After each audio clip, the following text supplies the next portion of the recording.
kita jedak jedak dulu. Sebentar guys.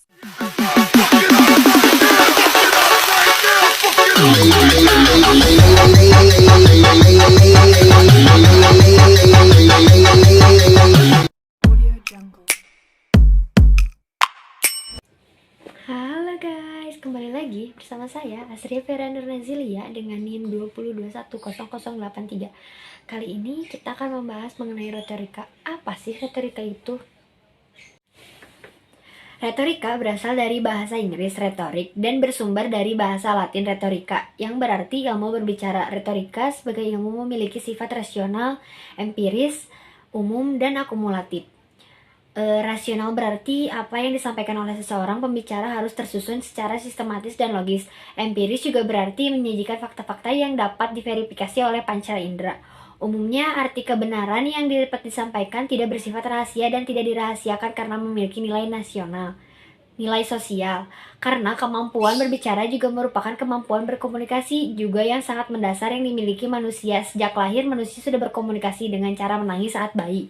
Lalu, selanjutnya kemampuan berkomunikasi semakin meningkat seiring dengan berjalannya waktu. Sebagian besar komunikasi yang dilakukan oleh manusia berupa komunikasi secara lisan, salah satunya dengan retorika. Pengertian retorika juga dapat dilihat secara sempit dan secara luas. Secara sempit, retorika hanya meliputi seni berbicara.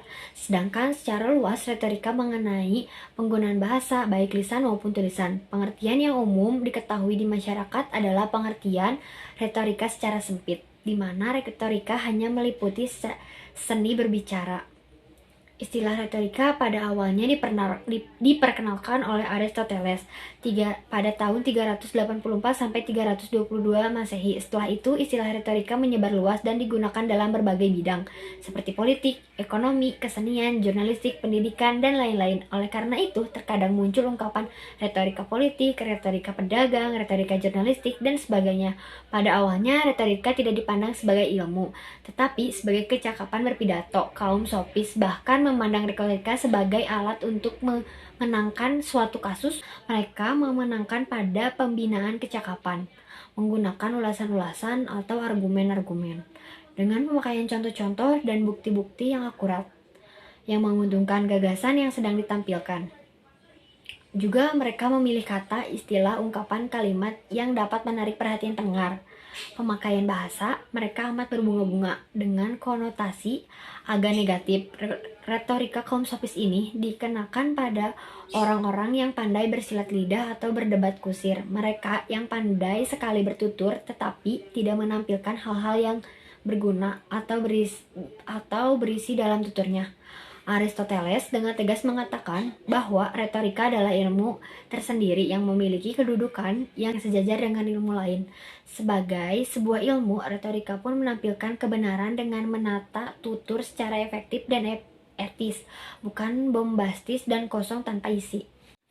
Jadi pada dasarnya retorika bentuk komunikasi di mana seseorang menyampaikan buah pikirannya baik lisan maupun tertulis kepada hadirin yang relatif banyak dengan berbagai gaya dan cara bertutur serta selalu dalam situasi tatap muka atau face to face baik langsung maupun tidak. Penggunaan bahasa, pemilihan-pemilihan, kemungkinan unsur bahasa yang dipandang paling persuasif oleh komunikator. Persuasif yaitu komunikasi yang bertujuan untuk mengubah atau mempengaruhi kepercayaan, sikap, dan perilaku seseorang sehingga bertindak sesuai dengan apa yang diharapkan oleh komunikator. Lalu ada etika dan nilai moral. Komunikator harus memperhatikan isi yang dibicarakan, tidak sekedar memamerkan kemampuan berkomunikasi dengan menggunakan gaya bahasa yang memukau. Etika dan nilai moral ini menjadi tumpuan bahwa orang yang menguasai retorika harus bertanggung jawab. Lalu selanjutnya ada jenis-jenis retorika. Ada berapa sih jenis-jenis retorika itu? Jenis-jenis retorika ada 3, yaitu menurut Henricus 1993 halaman 19, retorika diklasifikasikan menjadi 3 jenis, diantaranya yaitu monologika. Monologika adalah ilmu tentang seni berbicara secara monolog, di mana hanya ada seorang yang berbicara. Bentuk-bentuk yang tergolong dalam monologika diantaranya yaitu pidato, kata sambung, kuliah, ceramah, dan deklamasi. Lalu yang kedua ada dialogika. Dialogika adalah ilmu tentang seni berbicara secara dialog, di mana 2 orang atau lebih berbicara berbicara mengambil bagian dalam satu proses pembicaraan. Bentuk dialogika diantaranya diskusi, tanya jawab, perundingan, percakapan, dan debat. Yang ketiga ada pembinaan teknik berbicara. Teknik berbicara merupakan syarat bagi retorika. Untuk itu, pembinaan teknik berbicara merupakan bagian penting dalam retorika. Dalam bagian ini, perhatian lebih diarahkan kepada pembinaan teknik bernapas, teknik mengucap, bina suara, teknik berbicara, dan berbicara, dan bercerita. Nah, tadi kan sudah dijelaskan bahwa dalam retorika itu ada berpidato. Pidato di sini dapat dibedakan berdasarkan tujuannya dan metode penyampaiannya. Berdasarkan tujuannya, terdapat pidato informatif, persuasif, dan rekreatif. Sedangkan berdasarkan metode penyampaiannya, terdapat metode impromptu, manuskrip, menghafal, dan ekstemporer. Di sini, pidato ini juga bertujuan untuk menyampaikan informasi halayak diharapkan mengetahui dan menerima informasi itu. Lalu, pidato informatif ada 3 macam, yakni oral livos, laporan lisan yang meliputi laporan ilmiah, laporan panitia, laporan tahunan, laporan proyek, dan sebagainya.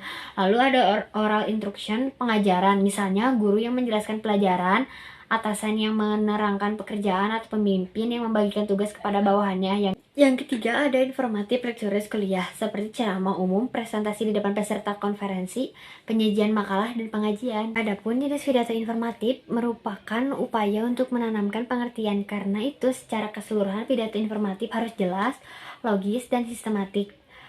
Halayak sulit memahami pesan yang abstrak, meloncat-loncat, dan kacau. Isi pesan pidato informatif supaya pesan yang disampaikan mudah dipahami. Seperti gagasan utama tidak boleh terlalu banyak, karena jika terlalu banyak, halayak akan kesulitan mencerna pesan yang disampaikan.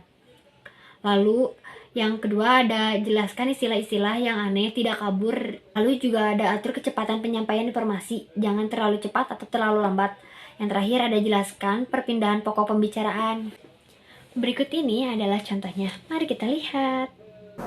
Bismillahirrahmanirrahim.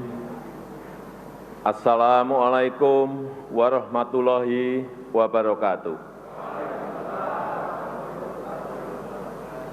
Selamat pagi. Salam sejahtera bagi kita semuanya.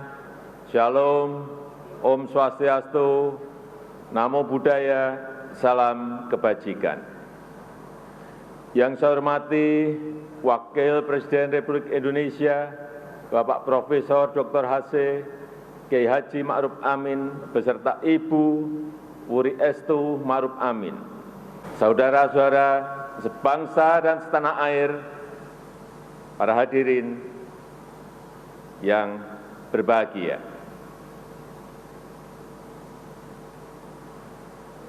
Tantangan yang kita hadapi saat ini sangat berat, sangat sulit,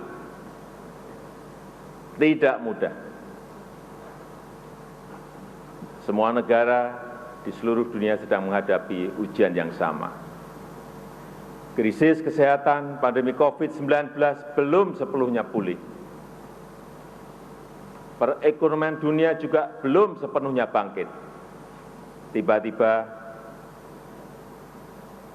meletus perang di Ukraina, sehingga krisis pangan, krisis energi, dan krisis keuangan tidak terhindarkan lagi.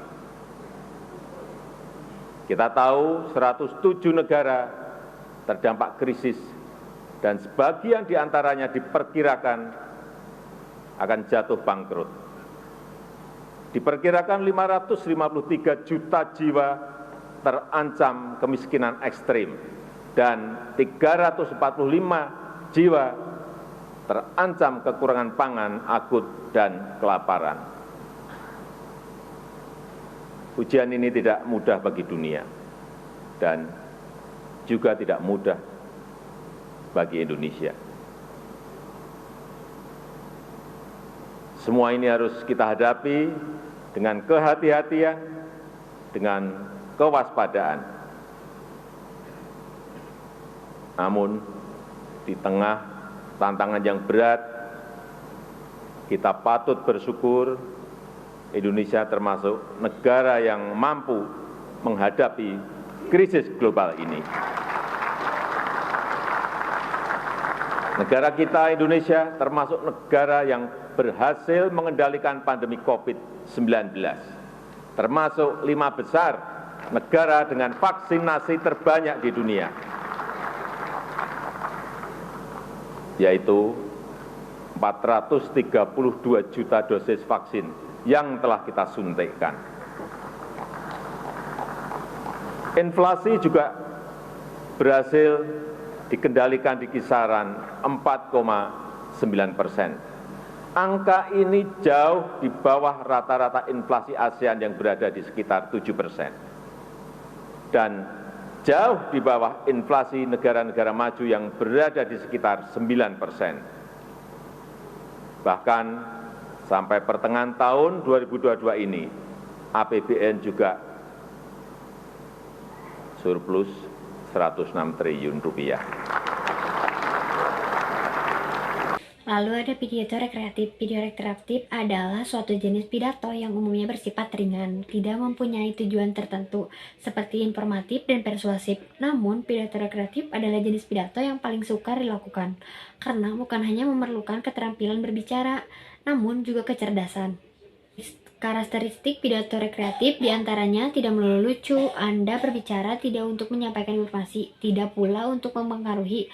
Tujuan Anda hanya mengembirakan, melepaskan ketenangan, dan mengarahkan suasana, atau sekedar memberikan selingan setelah rangkaian acara yang melelahkan. Pidato rekreatif tidak melulu lucu, Anda berbicara tidak untuk menyampaikan informasi, tidak pula untuk mempengaruhi. Tujuan Anda hanyalah menggembirakan, melepas ketenangan, meraihkan suasana, atau sekedar memberikan selingan setelah rangkaian acara yang melelahkan.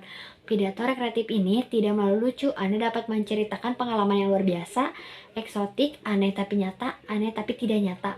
Hal yang penting adalah Anda menyampaikan hal-hal yang menarik perhatian pendengar, mengendurkan syaraf mereka atau membuat mereka menjadi santai. Lalu ada gembira dari Anda yang terlebih dahulu, hindari rangkaian gagasan yang sulit, gunakan gaya bicara naratif, berbicara singkat dalam pidato rekreatif, dapat menggunakan humor, namun perlu diingat bahwa tidak semua orang mampu melakukan humor dengan baik, oleh karena itu perlu berhati-hati dalam menggunakan humor. Berikut ini adalah contohnya, mari kita lihat. Ini ada apa ya rame-rame gini? Mau ngapain? Nama saya Raditya Dika dan saya baru putus cinta. Oh gitu ya, masih unyu banget ya, lagi galau banget gue. Dan gue bingung di mana gue menemukan wanita yang seperti dia, yang cantik dan rabun. Sedih banget, gue gak pernah lagi nemuin orang kayak dia, gue putus. Dan gue lihat ternyata banyak sekali hal-hal yang dalam pacaran-pacaran gue kangenin. Tapi kalau gue lihat lagi, ternyata norak. Misalnya paling gampang gitu kan, paling gampang norak-norakan itu pas lo lagi PDKT-PDKT-an. Pas PDKT-PDKT-an lo mulai menemukan ada panggilan-panggilan sayang. Yang menurut gue itu geli banget. Ya. Kalau misalnya gebetannya gendut dipanggilnya endut, endut, bangun dong endut gitu kan. Kalau misalnya kurus, ius, ius gitu kan. Kalau misalnya peyang, eyang, eyang, bangun eyang. Kalau gue tetet, kontet, sialan ya. Hal-hal norak dalam ber-PDKT-an yang gue alamin juga. Gue waktu itu pernah PDKT, terus malam-malam ini semua orang pernah mengalami fase menjijikan ini ya. Malam-malam lo lagi PDKT, terus telepon-teleponan, ada masa di mana lo saling tidak mau tutup telepon. Ya, itu geli banget. Lo nelpon dia udah malam, aduh kayaknya udah jam 12 nih. Aku tidur duluan nih, besok ada kuliah pagi. Ya udah kamu udah mau bobo, iya tapi aku belum mau. Ya udah tapi kamu tutup deh duluan teleponnya kalau mau bobo, ya kan? Enggak kamu duluan, kamu dulu. Ya udah kita barengan. 1, 2, 3, kemari tutup. Masa PDKT ini menjijikan sekali gitu kan. Banyak hal yang menjijikan pas lagi masa-masa PDKT. SMS, tiap pagi BBM, hai Mat Agi gitu kan. Agi ye senyum gitu kan. Udah sarapan Buyum gitu kan, sosok imut gitu. Buyum sarapan dong nanti kamu sakit. Kan? Emang ada orang dibawa pakai ambulan turun dari UGD, kenapa dia? Dia belum sarapan, tolong. Kagak ada orang sakit gara-gara gak sarapan, bego. Kejijian PDKT ini yang gue lihat ya, itu geli banget. Ada masa di mana lo udah kayak keluar yang entah ketiga, keempat kali, lo akan jalan sama dia ngedate dan lo akan mencoba